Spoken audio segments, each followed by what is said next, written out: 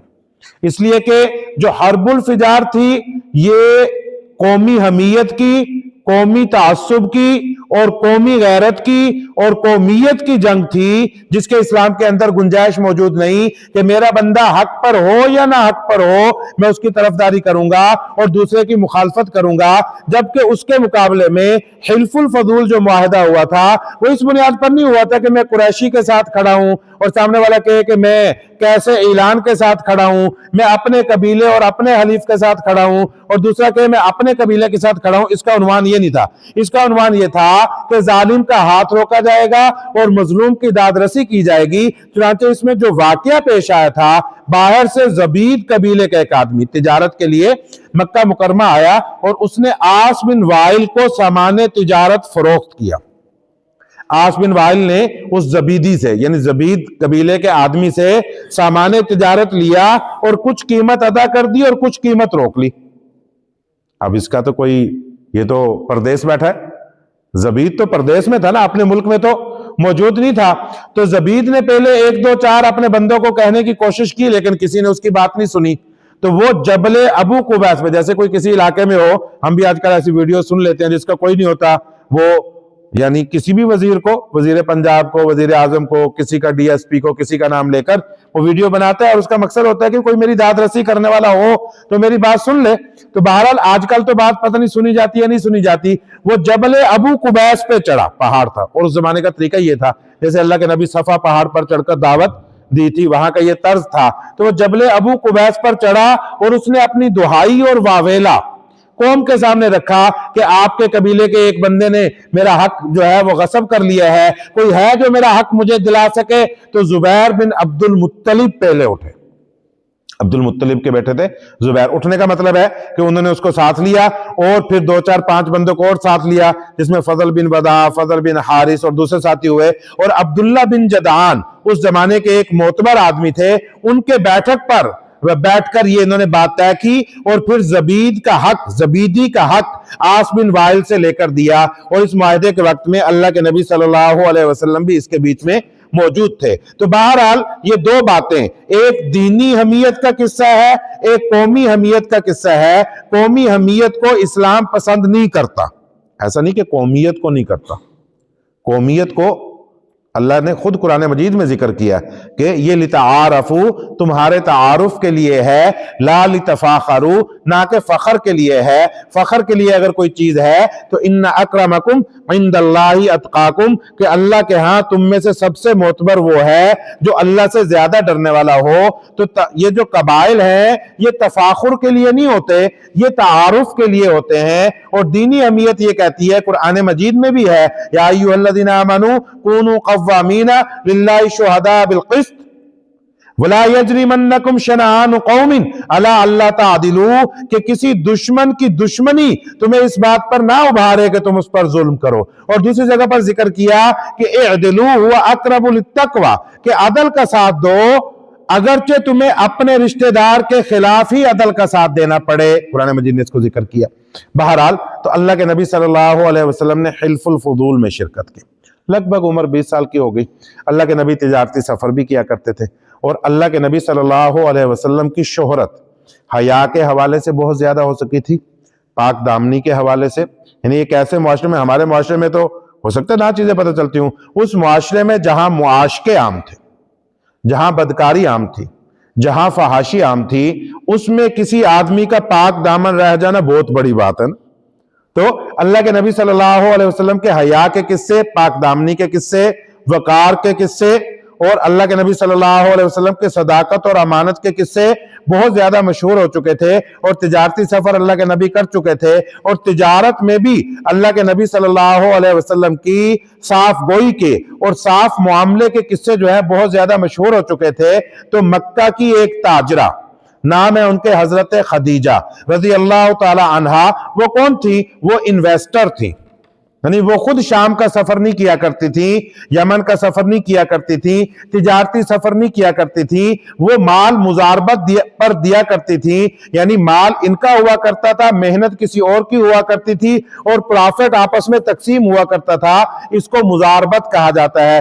آج کے زمانے میں بھی ہوتا ہے۔ تو حضرت خدیجہ رضی اللہ تعالیٰ، یعنی ایسا نہیں کہ خالی مولوی کو مال دیا، ایسا کہ ان کی سمجھداری اور ان کے شعور اور ان کے تجارتی فہم اور ان کی صداقت اور امانت کی باتیں مکہ میں زبان زدہ عوام تھیں، اور وہ اپنا تجارتی مال اور بھی پہلے لوگوں کے ذریعے بھیجا کرتی تھی۔ پہلی بار تو یہ تجارت میں نہیں آئی تھی، معروف تاجرہ تھیں، تو انہوں نے فیصلہ کیا کہ اپنا تجارتی مال اب کی بار نبی کریم صلی اللہ علیہ وسلم کے ذریعے وہ بھجوائیں گے۔ تو انہوں نے اللہ کے نبی صلی اللہ علیہ وسلم کو بلوایا اور یہ کہا کہ میں تمہیں ڈبل پروفٹ دوں گی، اور آپ جو ہے یہ میرا مال تجارت لے کر جائیں، میری یہ خواہش ہے۔ اور اپنا ایک غلام یا خادم یا سرونٹ کہہ لیں، میسرہ کو بھی ساتھ کر دیا کہ آپ اللہ کے نبی کے ساتھ جائیں۔ اب میسرہ ساتھ روانہ ہوا اور سامان تجارت اللہ کے نبی لے کر گئے شام کی طرف، اور وہ راستے میں اللہ کے نبی کی صفائی اور صاف معاملے کے قصے دیکھتے، اور وہ کچھ معجزات بھی دیکھتے کہ اللہ کے نبی جہاں سے گزرتے وہاں اوپر ان کے اوپر جو بادل ہے وہ سایہ فگن ہوتا، اور پھر وہاں پر انہوں نے تجارت کا معاملہ دیکھا کہ پورے تجارت میں اللہ کے نبی نے کہیں جھوٹ نہیں بولا، کہیں خیانت نہیں کی، کہیں دغا نہیں کیا، کہیں کسی قسم کا نقصان پہنچانے کی کوشش نہیں کی، تو بلکہ اس کے بغیر تجارت کی اور اس تجارت میں نفع حاصل کیا، اور پھر وہاں سے مال تجارت لیا اور یہاں آ کر دوبارہ فروخت کیا اور اس کے اندر نفع حاصل کیا۔ انہوں نے اللہ کے نبی کے لیے ڈبل پروفٹ کی بات کی، اور اللہ کے نبی نے اس سفر میں جو تجارت کی اس کے نتیجے میں حضرت خدیجہ اس سے پہلے جو تجارت کیا کرتی تھی، اللہ کے نبی نے ان کو ڈبل منافع جو ہے کما کر دے دیا اس پر۔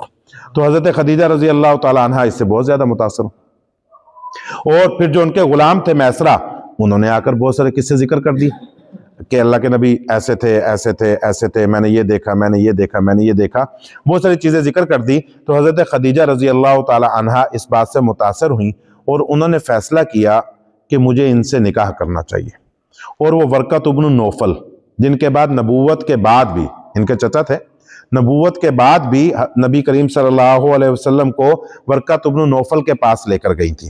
تو اس وقت پہ پہلے یہ اکیلی ورقۃ بن نوفل کے پاس گئیں اور جا کر بتایا کہ ایسا نوجوان ہے، یہ اس کی صفات ہیں، یہ اس کی صفات ہیں، یہ اس کی صفات ہیں، ایسے تجارت کی وغیرہ وغیرہ۔ یہ باتیں جب انہوں نے ذکر کی تو ورقۃ بن نوفل کہنے لگے کہ یہ آدمی مجھے اس امت کا نبی لگتا ہے۔ یہ باتیں میں پہلے بھی ذکر کر چکا ہوں کہ بہت بار یہ تذکرے ہو چکے تھے، اور حضرت خدیجہ رضی اللہ تعالی عنہا کو زیادہ دلچسپی ہوئی کہ کاش میں کسی طریقے سے ان کے عقد میں آ جاؤں۔ تو یہ انہوں نے ایک مشورہ کر لیا اور واپس گھر پہنچی، اور گھر پہنچ کر ان کی ایک سہیلی تھی نفیسہ، انہوں نے نفیسہ سے مشورہ کیا کہ میں یہ کام کرنا چاہتی ہوں۔ تو نفیسہ نے یہ کہا کہ میں اللہ کے نبی سے ملتی ہوں۔ تو نفیسہ جو ہیں وہ نبی کریم صلی اللہ علیہ وسلم کے پاس آئیں، اور انہوں نے آ کر بات اس طریقے سے شروع کی کہ آپ نکاح کیوں نہیں کرتے؟ ظاہر 25 سال عمر ہو گئی تو آپ کو نکاح کرنا چاہیے۔ تو انہوں نے یہ سوال کیا اللہ کے نبی سے کہ آپ شادی کیوں نہیں کر رہے؟ تو اللہ کے نبی صلی اللہ علیہ وسلم فرمانے لگے کہ میری مالی حالت ایسی نہیں ہے کہ میں شادی کر سکوں۔ تو انہوں نے جواب میں کہا کہ اگر میں آپ کو کوئی رشتہ لے کر دوں جو بڑے حسب والا ہو، نسب والا ہو، بڑی شرافت والا ہو، بڑی عزت والا ہو، اور بڑا یعنی اس کا مکہ کے اندر بڑی رتبے والی خاتون ہو، تو کیا آپ اس رشتے پر راضی ہو جائیں گے؟ تو اللہ کے نبی صلی اللہ علیہ وسلم فرمانے لگے کس کی بات کر رہی ہو؟ تو انہوں نے کہا میں خدیجہ کی بات کرتی ہوں جو تاجرہ ہیں۔ اللہ کے نبی جانتے تھے ان کے ساتھ تو بزنس پارٹنرشپ ہو چکی تھی۔ تو اللہ کے نبی صلی اللہ علیہ وسلم نے فرمایا کہ اگر ان کو کوئی انکار نہیں تو مجھے بھی کوئی انکار نہیں ہوگا۔ تو یہ بات ہو گئی۔ تو یا کہا ایسے اس سے ملتا جلتا جملہ کہا۔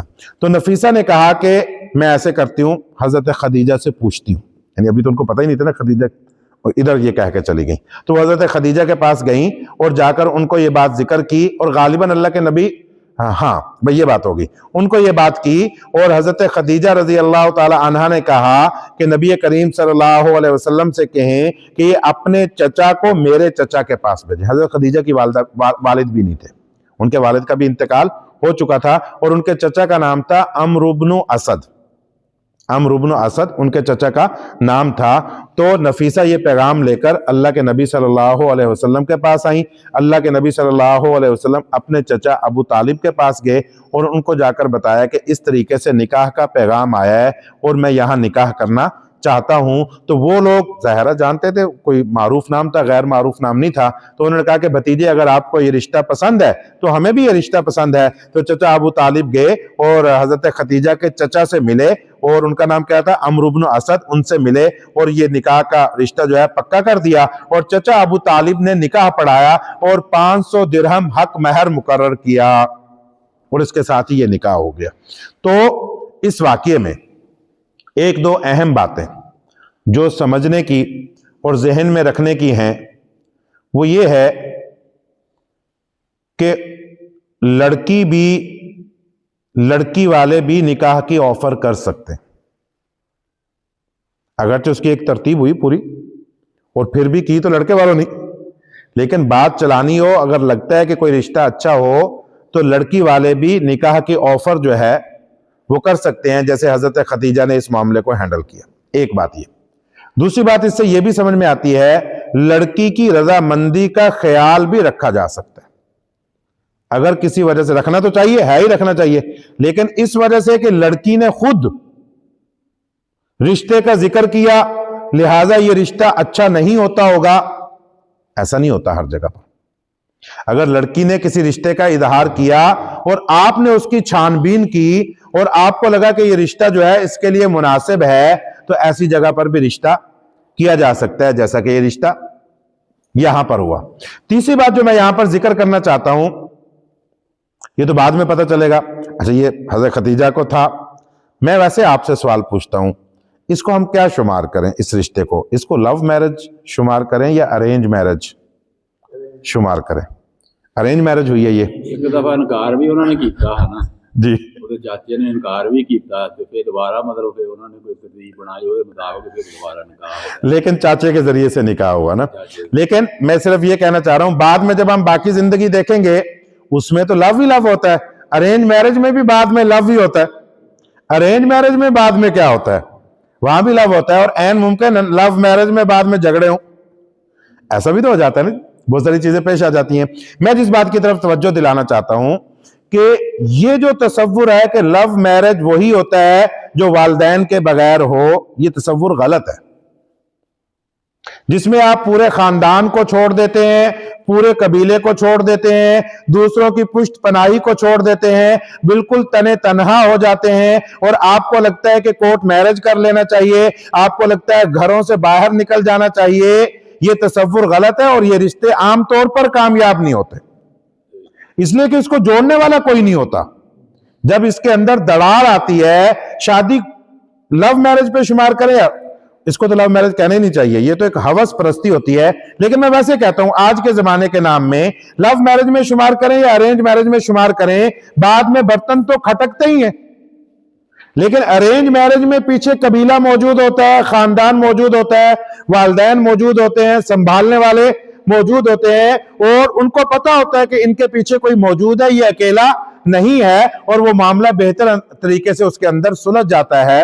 تو جیسے اس معاملے میں بھی پیش آیا, آپ نے اللہ کے نبی کے والد حضرت عبداللہ کے قصے میں بھی دیکھا تھا کہ ان کو ایک خاتون نے آفر کی تھی, اور وہ ورقۃ بن نوفل کی بہن تھی, اور اس لیے آفر کی تھی کہ ان کو اللہ کے نبی کے والد کے چہرے میں نبوت کا نور نظر آیا تھا.